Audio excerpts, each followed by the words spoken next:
យេគេគេ share អត់ដល់ឯងទៅបាន share ដែរសំណាង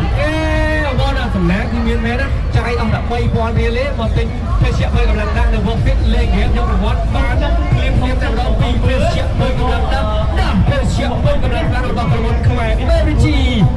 បាទជួយពណ៌សំណាងដល់អូខេបងអាចជួយលេងហ្គេមបានជួយការជឿភេសជ្ជៈបើកម្លាំងដាក់មួយកំប៉ុង3000រៀលមានភេសជ្ជៈបើកម្លាំងដាក់អត់ជាស្គរនិងភេសជ្ជៈបើកម្លាំងដាក់មានជាស្គរពីក្រុមខ្មែរ Energy តោះសង្ឃឹមបំបានលៀន